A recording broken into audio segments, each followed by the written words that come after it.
Your Healthy Community is underwritten by the Quantum Foundation. The Quantum Foundation works in Palm Beach County to increase healthcare access, improve science and health education, and enhance the healthcare workforce. Over the past 15 years, the foundation has invested nearly $100 million with community partners who are helping us meet our vision of creating a place where everyone has the opportunity to live healthy lives regardless of their income, education, or background.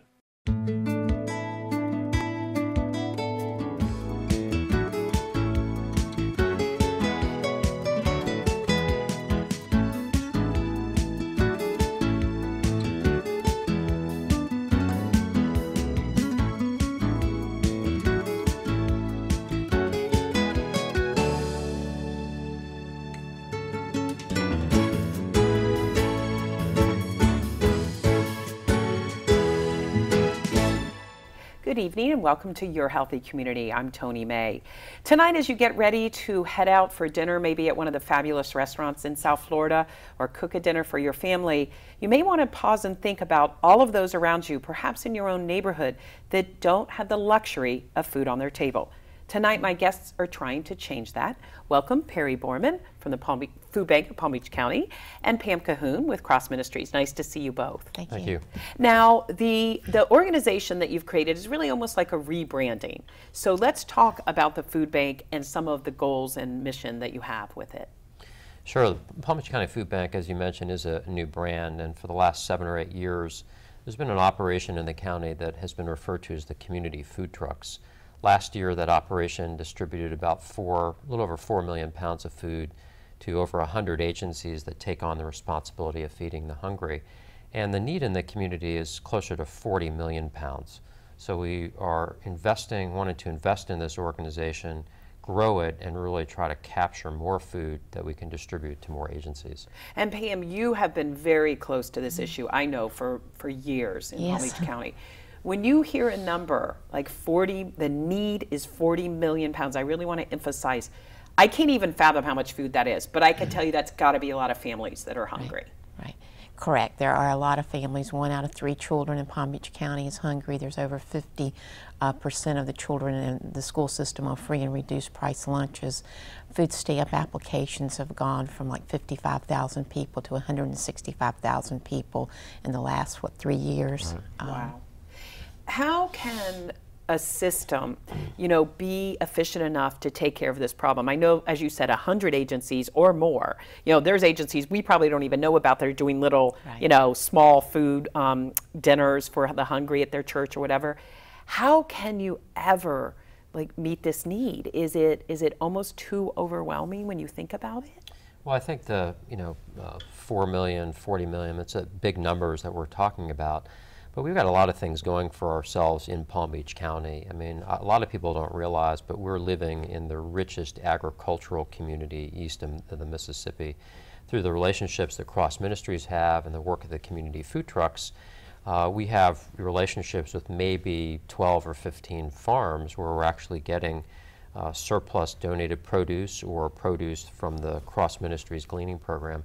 15 farms is maybe 15 or 20% of the total farms that are here in Palm Beach County. So we're just getting started with expanding the number of relationships that we have to grow fresh produce, for example, that's coming into this supply chain. And then the rest of it is about expanding relationships with other organizations in the food services industry and marketing the need that exists and hopefully partnering with them to increase the amount of food. Well, on that note, we did get a chance to spend some time with one of the community food trucks and kind of see how it works and how it helps this problem by distributing food to one of the many agencies. So we want people to get a glimpse inside that to get a better understanding. Here you go.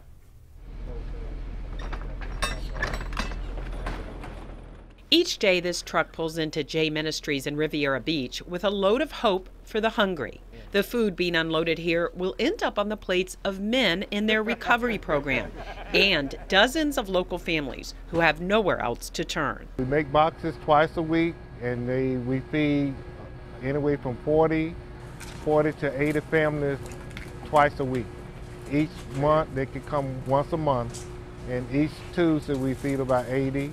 and each Thursday we feed about 80. That number is growing, so it is important that the food is healthy and easy to store. A typical box that we make here: chicken, ground beef, pork chops, turkeys. The grocery list is long for the organizations who distribute free food. Many of them are now served by the newly created Palm Beach County Food Bank. Organizers say there is never enough food to match the need. If you're driving down 995 and you pass 10 cars, chances are 2 or 3 of them had hungry people in them, or people who did not know where they were going to get lunch or dinner today. That is a fact in our county. The downturn in the economy has put major pressure on a food system that is already stressed. Not only are there more people in line, the faces there are very different. What's changed is the number of people that 2 or 3 years ago were giving to charities to feed other people. Now they're in line getting food. You know, it's the new poor. It's the people who've lost their jobs, lost their homes, or both. Try and fill the gap. The new food bank is coordinating with a variety of donors, including major companies, small businesses, restaurants, and area farmers. It's allowing us to get more nutritious food on a more consistent basis to the people who are on the street dealing with the needs of the people. We're providing food to about 120 agencies in various communities throughout Palm Beach County. The nonprofits on the distribution list are thankful. Many say it saves them digging into diminishing donations to come up with the cash. There's a great need, and we try to meet all of the needs that we can meet with the people that give it. And I mean, at one point in time last year, I was at the point that I wasn't going to be able to give out food, but that other people stepped in and told me, say, well, whatever you need, if we have to buy, we will buy. The trucks will keep rolling, and the plans are to increase the number of them on the road. The list of nonprofits who need food is getting longer, so there is plenty of work to be done. The good news, there are lots of people out there willing to be part of the solution. So Pam, you work with these agencies like we saw J Ministries Right. every day. Tell me about the compassion and just the real energy that these people are having on the ground in the agencies that you're bringing the food to. Incredible. They're the most giving, loving, caring people that I say I get to work with the best people in the world, because people that want to do this are just really wonderful human beings. And Cross Ministries is one of those groups, and we helped over 47,000 people through our emergency food pantries last year. And the people that we work with, or our volunteers, are just incredibly wonderful people that just really care. When you're saying you work with that many people in your food pantries, how do they even find out that you're there? And who are the people that are coming to you saying, I'm the new hungry, which is a horrible term, but it's true. That is really true. 211 refers a lot of people to us, congregations, other agencies, and word of mouth is one of the primary ways, I'm sure. And it is the new hungry. It is people that have never, ever had to come to a food pantry. And in fact, it's some of people that used to volunteer with us that are now coming and receiving food from us. And it's people that have lost their jobs and haven't been able to find another job. And is it, between all the different agencies, is there enough during the week to really get to the people that are hungry? I know you said there's a shortage, but what I mean is, families that are coming to you, is there a limit as to how much you can give out, but you could maybe refer to them, oh, but I know this agency has some room? I think a lot of these agencies actually determine what food they're going to give out and when they're going to give out and how often based on how much they have. So they're over 120 agencies. It ranges from the small churches that may be giving out a bag of canned non-perishable product once every 2 or 3 months, to the larger organizations that are actually cooking a hot meal 5 days a week for hundreds and hundreds of people. So it really varies depending a lot of based on how much food that they have that they're able to provide to people. I know we talk a lot about collaboration in all fields, but this takes obviously organizations from the nonprofit side, businesses that donate to you, volunteers, donors. What is your biggest need right now? Is it, of all those things, is there something that you're really needing to help the food bank move to the next level that it needs to? Yeah, you know, it's going to sound strange to say it, but we're actually out looking for food and money. So as we grow, it's building relationships with organizations who, as I mentioned, are in the food services industry. Since the food bank is a new brand, I started with the organization the second week of January. We're really trying to focus on those opportunities where we have leverage. So organizations that can help us with food, but also organizations that can help provide some startup funding as we continue to get to the next level. For example, we're looking for a permanent home for our food bank. We're going to need a commercial cooler and freezer. So some of this is just the startup capital to kind of get to this plateau that will enable us to grow more. Pam, do you ever have days, I asked Dan this in the story, that you just think, I don't know if I can keep on going? You know, 10 more people came to my door today and I don't have it. And you know, you've certainly been in the solution of all this. But I'm an incredible optimist. you must be. And yes, sure, there's days that I think, oh, I don't know if I want to do this anymore, but not very, I have to say very, very rarely. I've been doing this for almost 34 years. Wow. And I would say in those 34 years, there's been less than 10 days I felt like that. And I think it's because I do get to work with such wonderful people, and I feel like we've just been really blessed that Cross has never ran out of food in all of those years because we figure out a way to make it happen. What is there a stereotype? I was thinking this when we were at J Ministries. Is there a stereotype of who is hungry now? Is it, you know, we hear so much about the housing crisis. Is it directly related to losing your home? Now you have nowhere to go, or you're living in your car. Is there one brand that is coming to you? Well, you know, Pam can address this probably better than anyone, but from my perspective, it sort of coincides with a different face of the person that has had to get on food stamps over the last 5 or 6 years. Last 4 years prior to coming to the food bank, I was at the Department of Children and Families, and we saw nearly a 200% increase in the number of people needing that assistance. It used to be primarily homeless folks, but the fact is these are working families. One or both of the parents have just lost their job. They can't afford to be in the home that they're in. So the face of the individual, the family that's needing assistance from the government through the SNAP program, or assistance from a food pantry or soup kitchen, really has changed over the last 5 to 10 years. What, Pam, is the feeling? You know, I would imagine some people are almost embarrassed to have to ask you for help. Oh, they are, and some get angry because they've never had to ask before. And we are also doing a partnership with DCF and United Way, where we're helping people apply for food stamps and doing the interview. And one of our workers was telling me about a man that was just really being very obnoxious and belligerent. But then he started crying, and he said, "I'm going to lose my house in 2 weeks," and he had never had to ask for help before.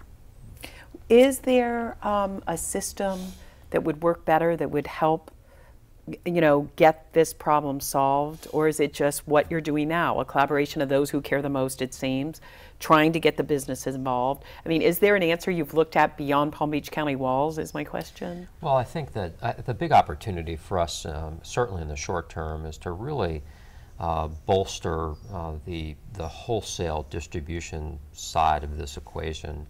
There has been a primary food bank organization, it's called Feeding South Florida. They have had a warehouse in West Palm Beach for many, many years. And last year they distributed about 6 million pounds of food. 6 million pounds of food is maybe 15% of the total need. So whenever you have only one organization that's meeting 15% of the need, and there's no other organization like it, you have a big opportunity to invest, have other people jump in and help it out. So the first priority is to be able to provide more food to the 120 agencies that take on the day-to-day responsibility of feeding the hungry, and it's to really fix and strengthen the wholesale distribution part of this supply chain. And I think what viewers might not realize, because I totally didn't realize this, and I have done stories on the actual organizations for 20 years, what I didn't realize was on the backside, It is a business, to be quite blunt.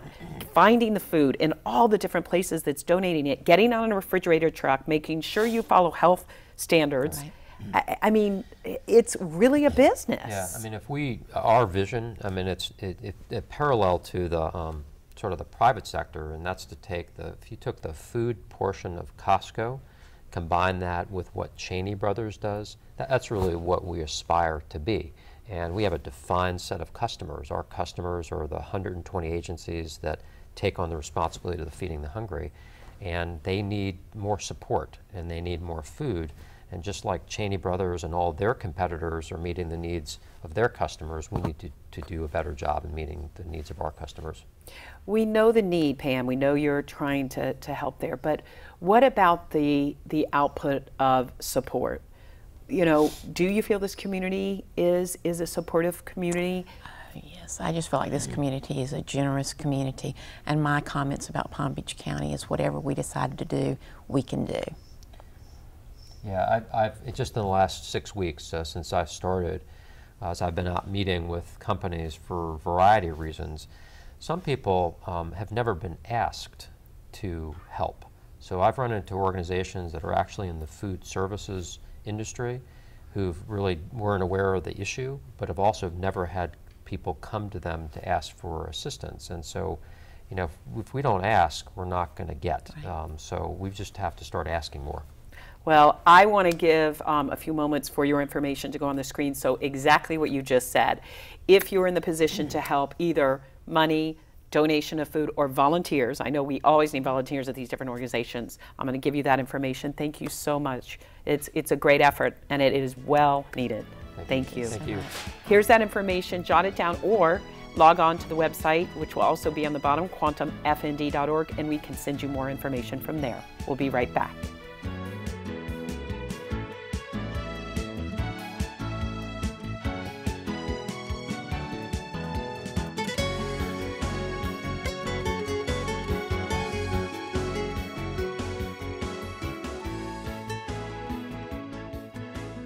Well, my next guests have a very creative way to bring fresh vegetables and fruits to a neighborhood who usually doesn't see a lot of them.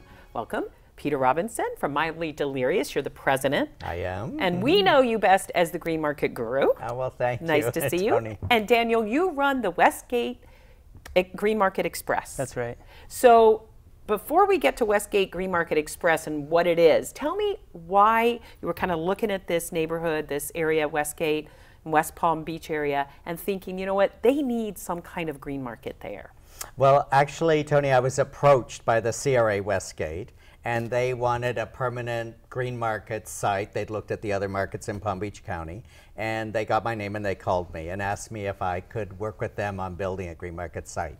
So, and also recently the Department of Agriculture, federally, had gone around nationally and labeled areas that were food deserts because they were identified as having no fresh vegetables, grains, or milk within a mile radius. And Westgate got labeled a food desert, so, which is serious in that there's no availability of a fresh vegetable. So knowing that, and then looking at the neighborhood, which is unincorporated Palm Beach County, I decided that to launch a site market, a permanent site market, might be difficult, but what would work would be to take the vegetables door to door. So hence we decided to I decided to come up with the concept of doing a mobile cart. And in true Peter fashion, it's not just a mobile cart. I think we have some few photos. Daniel, tell us about this crazy cart that rides around Westgate now. It's an electric golf cart donated to us by the Quantum Foundation. It has a cucumber car sculpture on top, so it's really festive. It's modern, almost futuristic looking. And we have a sound system on it playing festive music, and so people, when they see it driving through their neighborhood, get really excited about it. I guess they do. And when you launched it, you really made a really nice event and brought people out. What has kind of been the feeling in that neighborhood? Because it is a very culturally diverse neighborhood, and you are respecting that, I will say, with what's on there. What was the feeling? What was the reaction when they saw this thing? Well, since there's no available fresh vegetables, and these are all coming, they're being grown in Boynton Beach, they're being harvested on Wednesday or Thursday, delivered to us Friday, and on the street Saturday. So they're incredible, true green market fashion. People were surprised that they could see these big red peppers that they knew, no dried up ends or anything, fresh, fresh, fresh, like unbelievable. So we'd open little packages of grape tomatoes and let them taste them, and people would go, oh my God, this is unbelievable. So the quality speaks for itself because everything looks so beautiful on the cart. So people are coming out of their doors, and Daniel can speak to that. Yeah, tell me about that. Tell me how people are kind of reacting. Well, people are curious at first, you know, but once they get the idea of what the project is about and the fact that we accept SNAP food stamps, they're really embracing the project. We're getting a lot of repeat customers, people who know that we're coming around, waiting for us, and generally just overwhelmingly positive response. Now I know, Peter, it was definitely a collaboration. I mean, you mentioned the Quantum Foundation, but it's CRA, it's the farm that you work with, which is, I believe, K Farms? Green Key. Green Key Farms, Key sorry. Products, Green Nancy Key. Rowe. And how, I know you're used to this collaboration around these type of projects, but is it really what's making it a success? Is everyone wants in on this basically and to help? Yeah, people have been very supportive. And Daniel was telling me coming here this morning that a man has hives in the neighborhood and takes them to different farms where there's blooms, and he's donated honey to the cart. Oh, wow. I mean, it's like incredible. And someone heard about the mission that we're doing and made a donation to Nancy Rowe towards the cost of the vegetables for a week. So it's just been unbelievable because what we're doing really is bringing some well-being to the community. It's more than just offering vegetables. They are affordable. What we pay for the vegetables is what we're selling them for. The quality is incredible. It's something like an ice cream truck that goes through, but it's healthy. So, and we also have a nutritional component in that we have a newsletter with recipes. I've made contact with the Palm Beach Health Department, and once a month we have a licensed dietitian on the cart.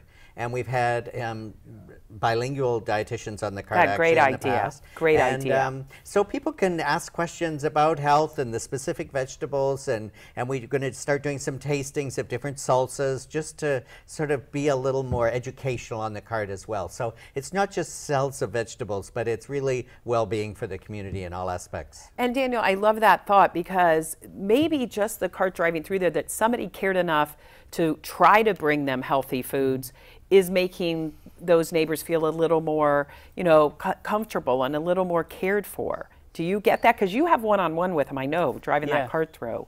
Definitely, I do, and it's definitely has a community feeling to it. I think a lot of there's a significant immigrant population and elderly folks who grew up with this sort of thing in their communities, and so it is bringing people out, of their homes and talking to one another, and so yeah. And Peter, I know you definitely know how to run a green market. There is no question there.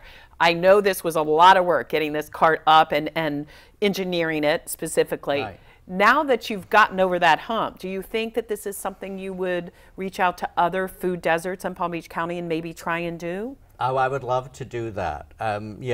We needed this first one to work, and it's working. So now that we know that, this should be in other communities, there's no question. And I keep saying to Daniel, is it time to add the trailer to the back when we can add more products and do whatever? So there's, the chances for expansion, both within the current project and also to do additional ones, is strong. And we should mention now, it's certain times of the month, right, that you go through there? Talk about the schedule. No, the schedule is every Saturday. Okay. Daniel's there every Saturday morning, 8 o'clock, in the cart, ready to go. And so you pick up the vegetables on Wednesday.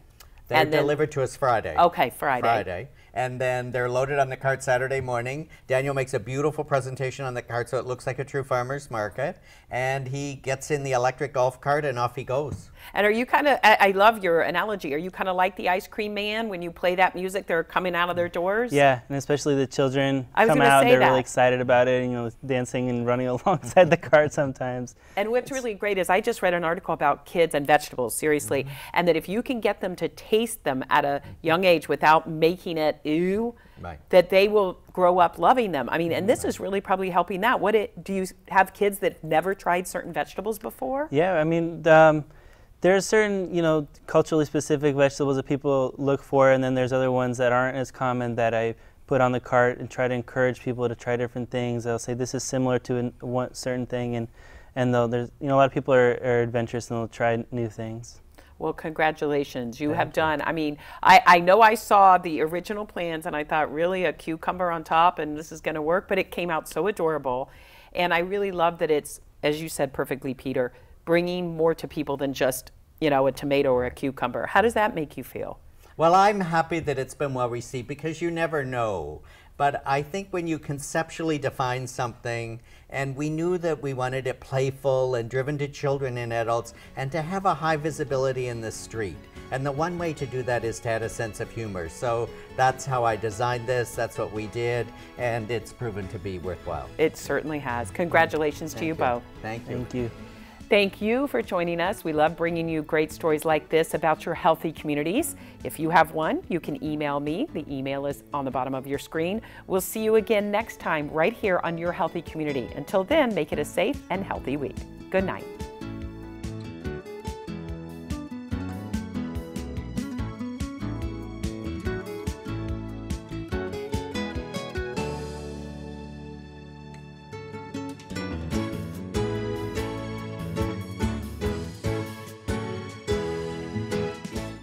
Your Healthy Community is underwritten by the Quantum Foundation. The Quantum Foundation works in Palm Beach County to increase healthcare access, improve science and health education, and enhance the healthcare workforce. Over the past 15 years, the foundation has invested nearly $100 million with community partners who are helping us meet our vision of creating a place where everyone has the opportunity to live healthy lives regardless of their income, education, or background.